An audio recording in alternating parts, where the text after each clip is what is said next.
Assalamu alaikum wa rahmatullahi wa barakatuh. A'udhu billahi min ash-shaytani rajim. Bismillahir rahmanir rahim.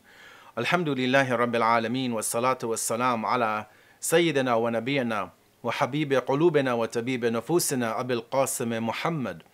Allahumma salli ala Muhammad wa ali Muhammad. Thumma salatu wa salam ala ahli baytihi at-tayyibin at-tahirin al-ma'sumin al-madhlumin al-muntajibin la siyama maulana wa sayyidi sahib al-asri wa zaman. روحي وأرواح العالمين له الفداء وأجل الله تعالى فرجه الشريف ولعنة دائمة على من الآن إلى قيام يوم الدين. أما بعد رب اشرح لي صدري ويسر لي أمري واحلل عقدة من لساني يفقهوا قولي. My dear brothers and sisters in Iman, as we continue in this blessed month of Ramadan for 2021, we ask Allah to continue to bless us to be able to fast, to pray, to engage in supplication, to engage in the Quran, reading, reflecting, understanding, memorizing, and obviously the most important act, trying to understand and implement the verses of the Quran within our lives. Alhamdulillah that we are with you this Ramadan for these 5 nights. And as you'll recall, the chapter that we have been discussing is chapter number 71 of the Noble Quran, Surah Nuh, the chapter known as the chapter of Prophet Noah, alayhi salatu wassalam. Shaykh al-Anbiya, as he is known, the leader, the elder of the prophets, the man who lived for well over 2,000 years. That is his entire life from the time of his propagation until the flood and the deluge, and after the flood, the time that he lived, a total of approximately 2,500 years.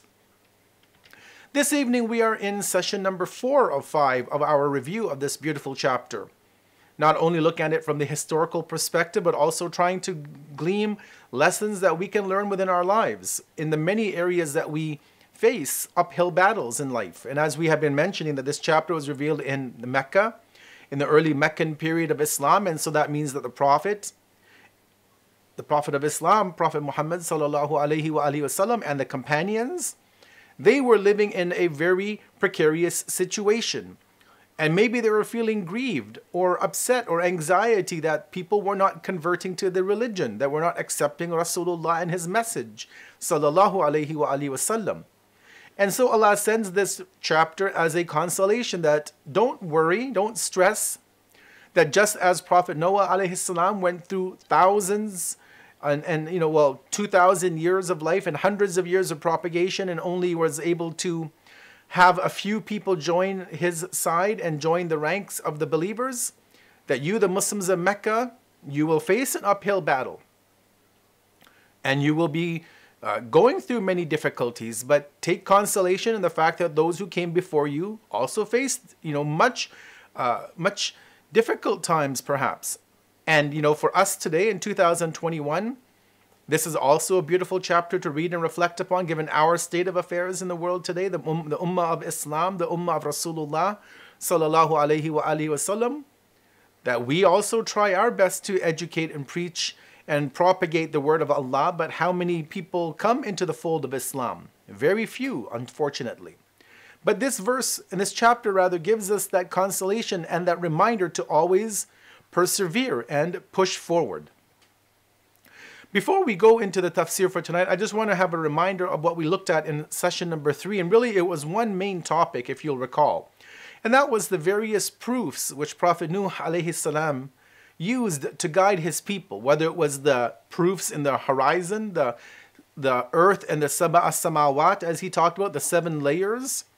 Whether it was the sun and the moon, the sun as this light, the moon as a reflective of the sun, or he talked about the creation of the human being in different stages, and that we also extracted from there the soul and its development and also its decline into various stages. So this was really session number 3 in a nutshell. It was packed with information, but yet it was all on that one theme about Nabi Nuh, peace be upon him, and what proofs he used.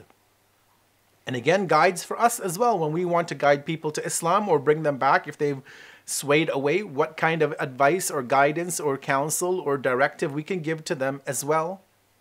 We should all be able to learn these points from this chapter. Moving on for this session for this evening, in our, again, session number 4 of 5 of chapter 71, Tafsir of Surah An-Nur. I just want to remind you that the overall arching theme has been the tireless efforts of Prophet Nuh alayhi salam in guiding people. And the verses for today that we have chosen to review, verses 21 through to 24, we'll talk about the cause of divine punishment. And that principal cause being the people's following of corrupt societal leaders, the politicians, the elite of society. So just 4 verses tonight, but we will see the depth of these, and especially in our day and age today where we live, we will see the very importance, the importance that Allah stresses through the words of Prophet Nuh alayhi salam, of why people go towards corruption in the society. Let us move to the first verse for tonight, verse number 21, in which, again, Allah Azza wa Jal is quoting his Prophet Nabi Nuh alayhi salam. He's quoting the words that Nabi Nuh is using. And as you see, Allah quotes Nabi Nuh as saying, قَالَ نُوحٌ. Nuh turns to his Lord and says, what? رَبِّي إِنَّهُمْ عَصَوْنِي وَاتَّبَعُوا مَنْ لَمْ يَزِدْهُ مَالُهُ وَوَلَدُهُ إِلَّا خَسَارًا. Prophet Noah alayhi salam turns to Allah, obviously metaphorically. He directs his dua to Allah, his communication to his Creator. And he says to his Lord, he says, my Lord, they have disobeyed me. And they have not only disobeyed, he said, but they have followed those whose wealth and children have increased them only in loss and self-ruin. So here you can see, brothers and sisters, that Prophet Nuh is talking to Allah and saying, look, I've been working on this mission for 300, 400, 500, 900 years. And he says that these people have disobeyed me. My community don't want to listen to the message that you want to give to them of forgiveness, of pardon of their sins. They want to continue in their open, extreme lifestyle, their idolatrous lifestyle, their hedonistic lifestyle. So he says not only have they disobeyed me, he says, إِنَّهُمْ أَسَوْنِي, but then he says, and they have followed those whose wealth and children have increased them only in loss and self-ruin. Showing us what? Showing us that people are not all good people in society. And here he's pointing to people whose wealth, whose excessive wealth, and whose children, because, not only in pre-modern era, but even today to an extent, although some cultures have a different, outlook on the world, but in many cultures in the world today, children are still looked upon as prized possessions. And especially when it comes to boys, when a family has 1 or 2 daughters or 3 or 4 daughters, it's unfortunately within the Muslim community, you and I see this in many different ethnic backgrounds of the Muslim Ummah. And even in the world of, the secular world that we live in, when people have daughters, it's not always looked upon in a favorable light. And that's why even they used to make fun of Rasulullah, the Prophet Muhammad sallallahu alaihi wa alihi, that your sons have all passed away in infancy. You only have a daughter. You are abtar, as they would call the Prophet. And that's why Allah reveals Surah Al-Kawthar, where Allah tells Rasulullah that Inna a'ataynaka al-Kawthar, we have given you massive amount of goodness. But we live in an era today, brothers and sisters, where those who have wealth have the power in society, and they can corrupt people, if not directly, but indirectly. And we have seen this. I don't want to, and I don't need to mention names of people who have led governments in the world today, who were millionaires or billionaires, their name on hotels, their name on planes, their name on golf courses, their name on resorts, and their wealth is what they use to brag about how rich they are, how powerful they are. And their children, their sons and their daughters are by their sides. They get positions in government. Nepotism runs rampant in those kinds of countries and governments. And even if they don't misguide people directly, indirectly people see that, look, this person has got ahead and made millions or billions in doing maybe sometimes shady deals. Let's follow that methodology. Right? And so Noah is telling his Lord, Ya Allah, look, I did my best. These people have disobeyed me, and they followed those whose wealth and children have increased them only in loss and self-ruin. Illa khasaran. So we need to be careful, brothers and sisters, and be aware of this fact that when it comes to guidance, that we go to the right individuals. We should never look to politicians to be guides, to be role models for us or our families, whether it be prime ministers or presidents or kings or royalty of whatever country, whether it be a so-called Muslim country or a secular country. Governments are not there to provide moral guidance. They are there to ensure that our roads are maintained, that our hospitals have the funding, that our schools are well supported. Governments aren't there. Our prime ministers, our presidents, our political leaders, our senators, and people that we elect into office are not moral guides for us, and we should never take them to be role models in our lives. Let me share with you a quote from His Eminence Ayatollah Nasir Makarim Shirazi about this passage as we move on in this verse in which Nabi Nuh is telling Allah that, look, there are people whose wealth and children were corrupting them. Ayatollah Makarim quote, it says the following in his Tafsir Namuna. If we look at the history of human society, we see that a large number of nations on this earth are cut from the same cloth as these people. Individuals whose only distinction is their acquiring of wealth from impermissible channels, and people who are busy in bringing unrighteous children into society. In addition, their acts of rebellion and revolt against the truth is followed by them imposing their ideas on other exploited people of the world, and the eventual enslavement. Again, we don't need to point and mention names of politicians, but we see that this is a trend in human history, unfortunately. And that's why, again, I repeat this fact as I move on, that we should never take or expect our politicians, our elected officials, to be role models in any sense of the imagination. And that also goes, as I said, for so-called Islamic governments. Just because you run in a country which is an Islamic country, so-called, it does not mean that our politicians are all respectable, are all honest, are all sincere, are all doing it for the sake of God. Many of them, or at least some of them, I should say, are in it for the money, in it for the power, for the power trip that they get.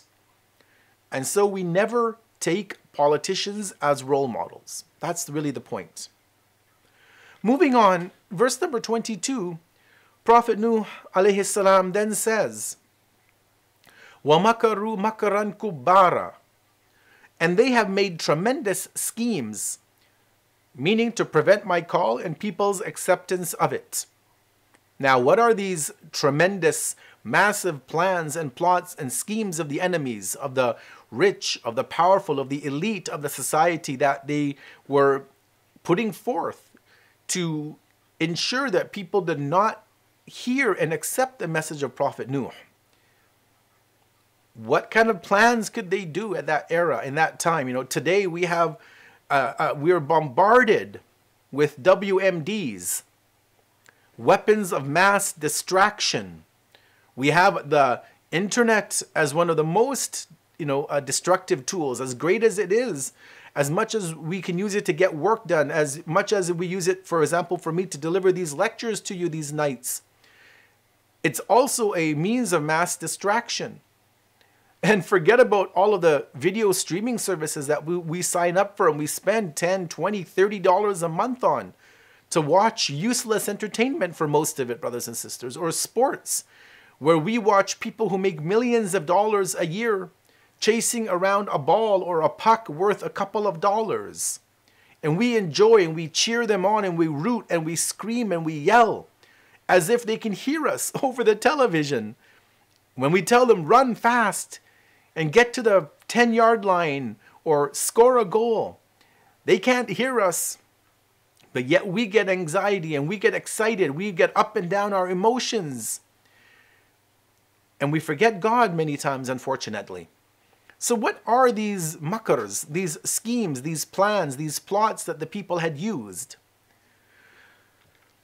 What are those schemes that the leaders concocted to continue to deviate the people?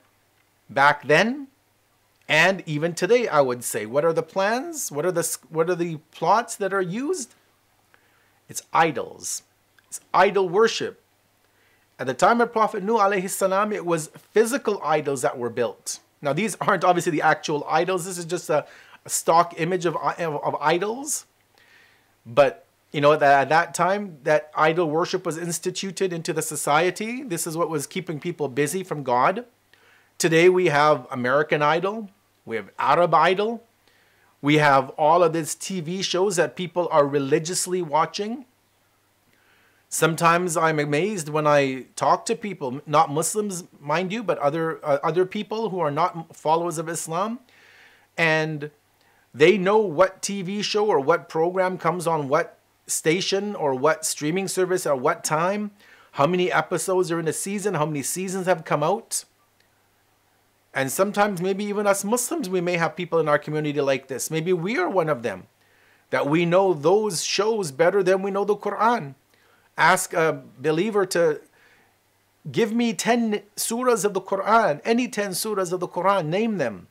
Or name the first 10 surahs of the Quran in order from Al-Fatiha to Baqarah, to Al-Imran, to Nisa, to Al-Ma'idah.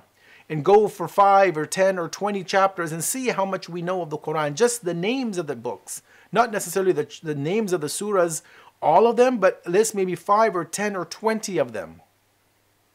So idol worship is one of the opinions that was keeping these people busy. And we will see this later on in this chapter, how this issue plays out in more detail. So keep that in mind. It was one of the opinions of what this makaru was. وَمَكَرُوا مَكَرًا كُبَّارًا.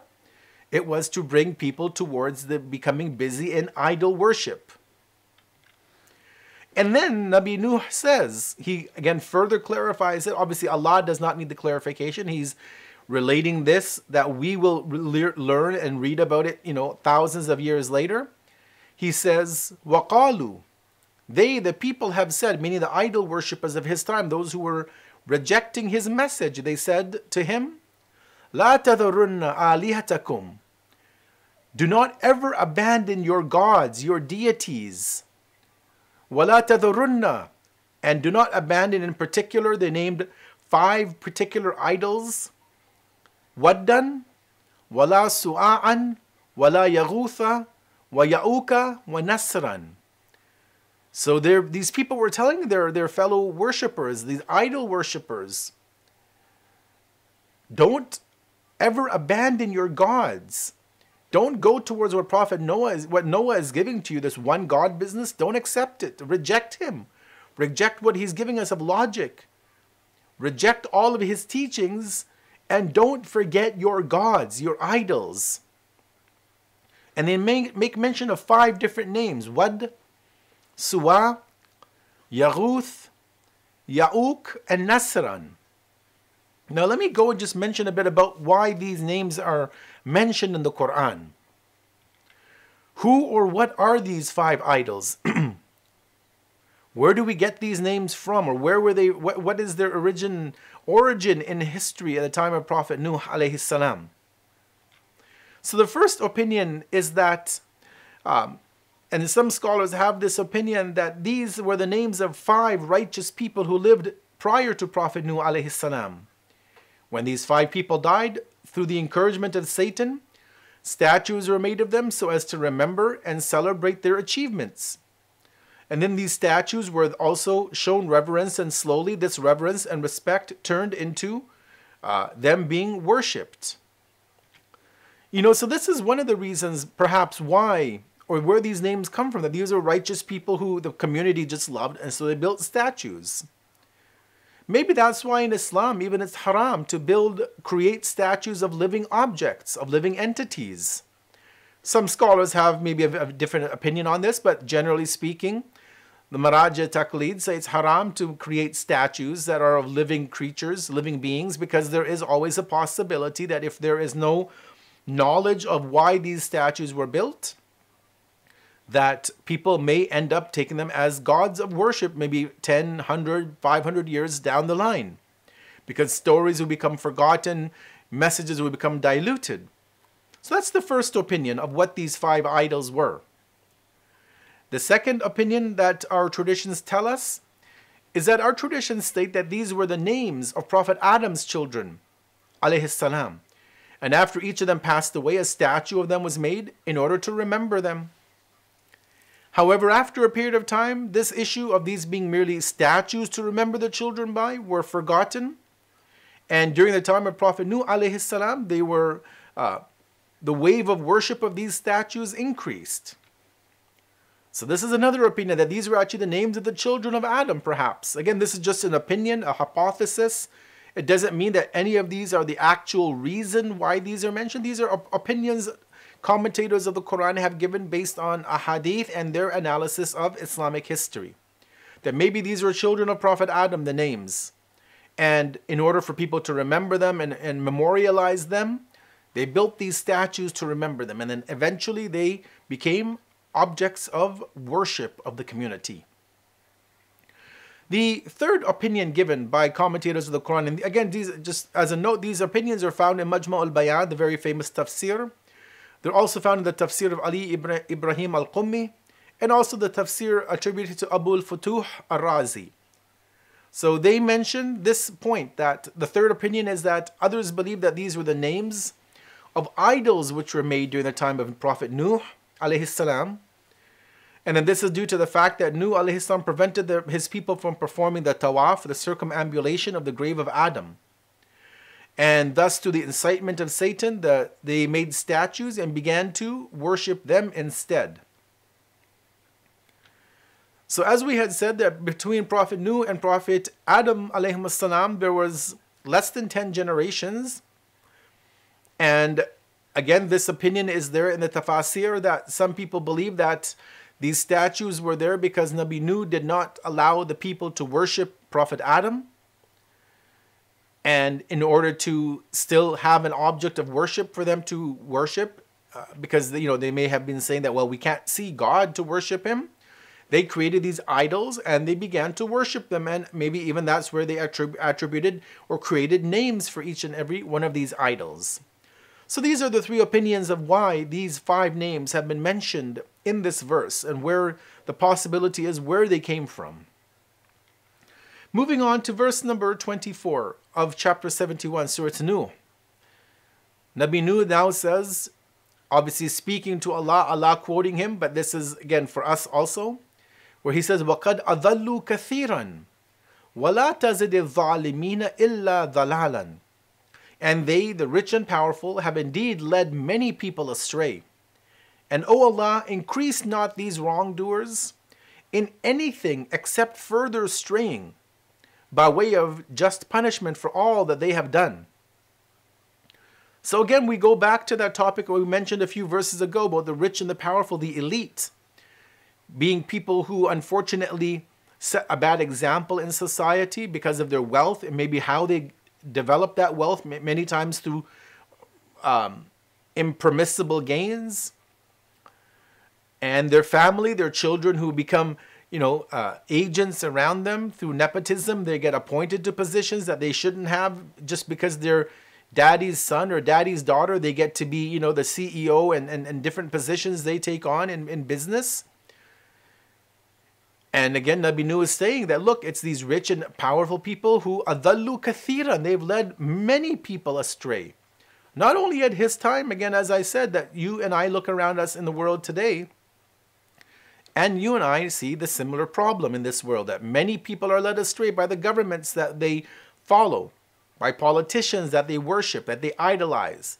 They'll have t-shirts for them and bumper stickers and little statues they'll make of them. And these people lead them astray, unfortunately. Unfortunately. And Nabi Nuh asks Allah, he says that وَلَا تَزِدِ الظَّالِمِينَ إِلَّا ضَلَالًا, that increase not these wrongdoers in anything but further straying away from the path. It's not that the disbelievers are being led astray by God directly. No, it's because they themselves are leading people astray. The cause and effect rule falls into play, and because they're leading astray, they themselves are now being led astray.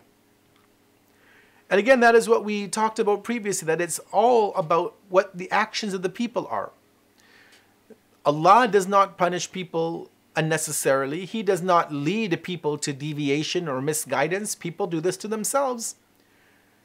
Allah says in the Quran that inna Allaha la yadlimu mithqala dharratin.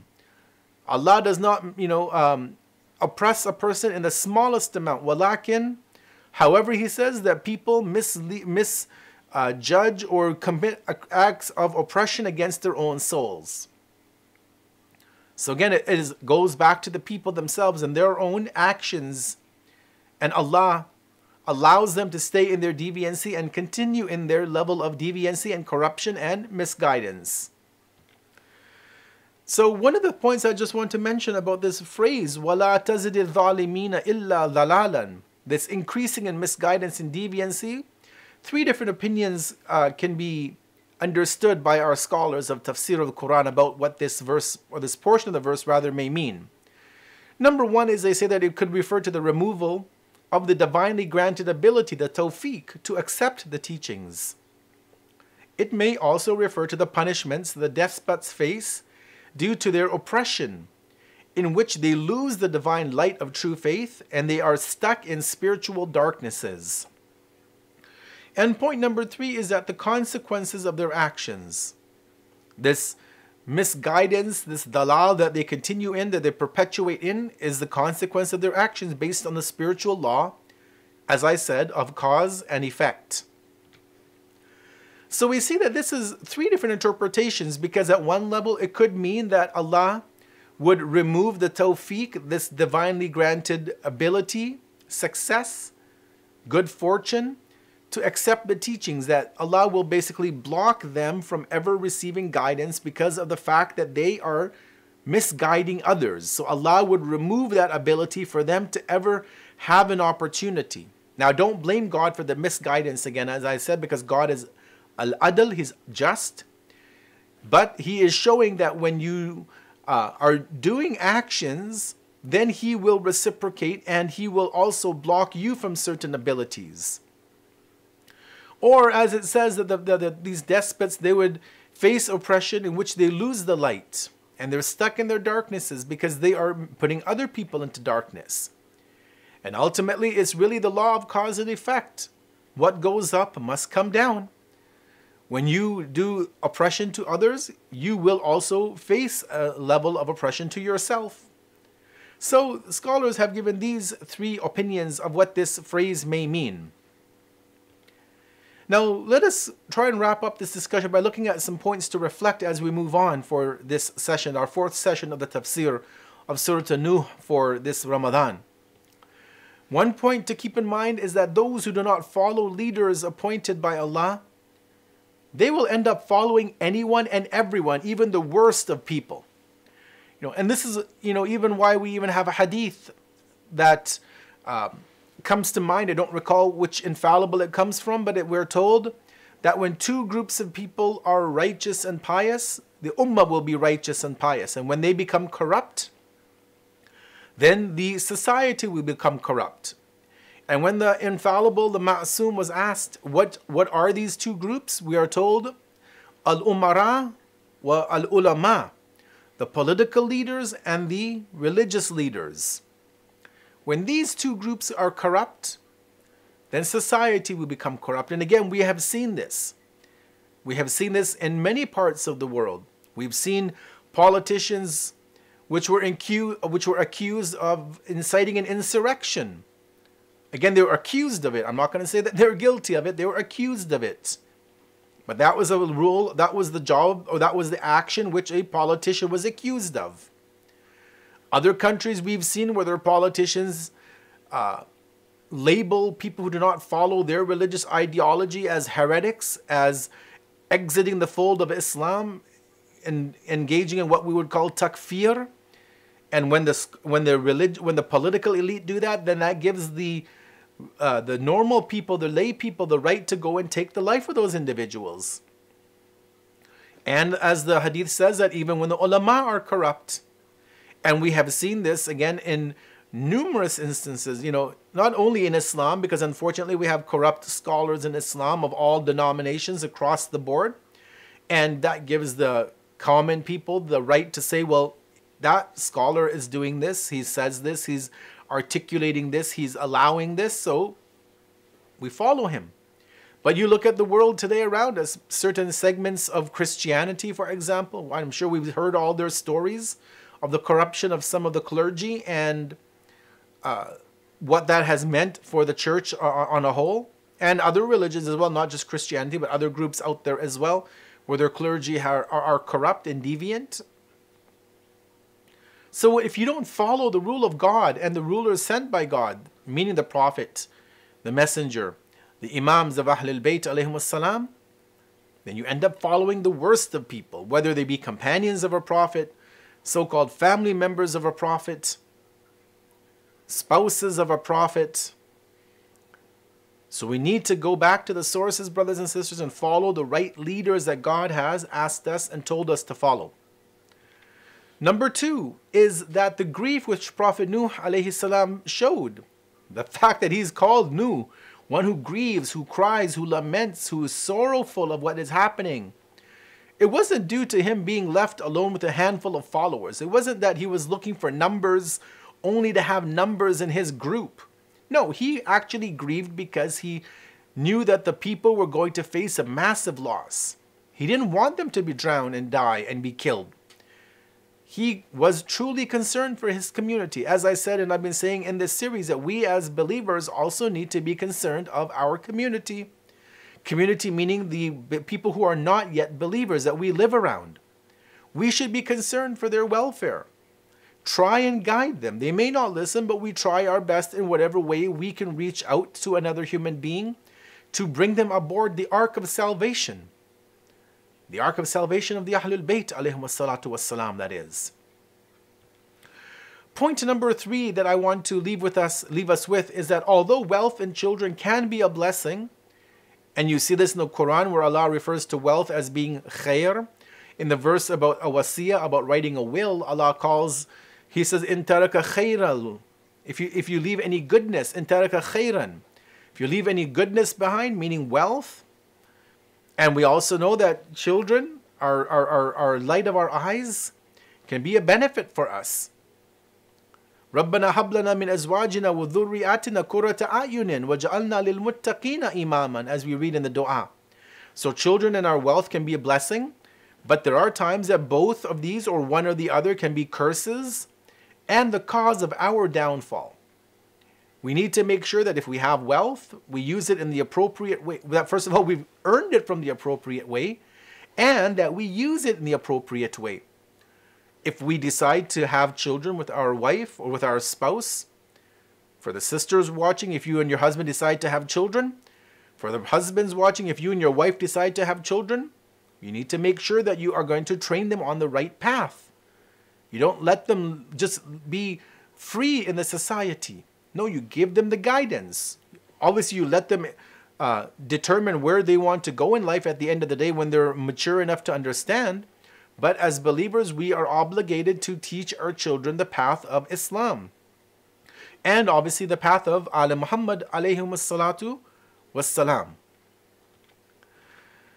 Point number 4 is that the power which wealth and family bring can entice people to follow those who have these, regardless of the moral compass they have. Again, as we displayed that when people have wealth, uncontrollable wealth, unlimited wealth, we sometimes become, enthralled and we want to follow those people, even though they don't have the greatest morality, but we want to be like them.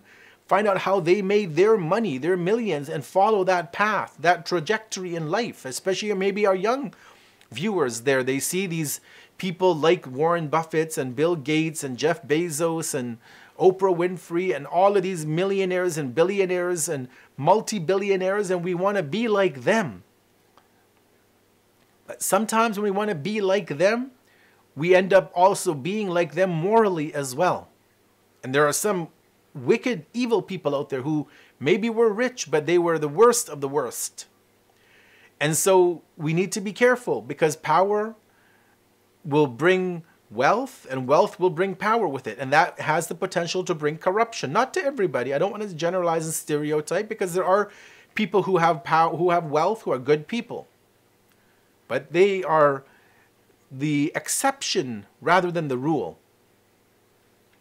Point 5 is that the religious leaders of the community and our society, the ulama, the scholars, the muballighin, the dhakirin, as we call them, all of these groups, whether you're a scholar who is trained in the official Islamic seminaries of Najaf or Qum or elsewhere, or you're just a scholar, or you're just a speaker rather who encourages people in your lectures or discourses, although you haven't officially studied, all of us in that position, those religious leaders need to be aware of the socio-political intrigues which are around us and are impacting society, so that we can come and address and come up with solutions to counter the influence.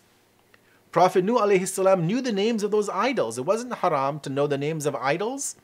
He knew the name of the idol and he was trying his best to counter them. Similarly, if you are a scholar living in North America, in the United States of America, in Canada, in Europe, in a Western secular country, you need to know what is happening in the society. You need to know what is Instagram all about, what is Snapchat, what is TikTok. That doesn't mean you use them, but you need to know what these things are so that you can speak about the evils of them, the harms that are potentially lurking in them, to advise at least the parents, because the kids may not listen to the sheikh or the sayyid of the community, but at least you can let the parents know what the situation is. In summary, the scholars need to be aware of the time that they live in. They cannot be cocooned in a home and not knowing what the society is all about, what is going on. What are the streaming services? What's happening on those? What shows are being watched? So that those can be discussed and even, if need be, critiqued. Point number 6 is that those who leave the straight path of Allah, Azza wa Jal, Siratul Mustaqim, they will find countless paths of deviation. There's one path to God, but there are multiple paths that lead away from God. There's haram music, there's television, there's movies, there's drugs, there's alcohol. There is that whole hedonistic lifestyle that people in the West talk about. So you leave the one straight path of God, you will find a million ways to deviate from God and His ways. We will conclude with that last portion, with that last statement, and God willing, we will continue tomorrow in our 5th and final installment in the tafsir of Surah Nuh, chapter 71, where we have been analyzing the life of this very beautiful prophet of God, this man who lived for 2,500 years and did not give up in his propagation efforts, who expended all of his energies in conveying the truth to the people of his time. As we have seen in these last few sessions, the people, a majority of them, ignored him. They disagreed with him. They rebelled against him. They continued to worship the false idols that they had created. But that didn't stop him from working and trying his best, because, again, as I said, and I'll end with this, he had a loving, burning passion for his society. God willing, we will continue in our 5th session and to wrap up this chapter for this blessed month of Ramadan. Until then, please keep me in your du'as as I pray for each and every one of you in this blessed month of Ramadan. Wassalamu alaikum wa rahmatullahi wa barakatuh.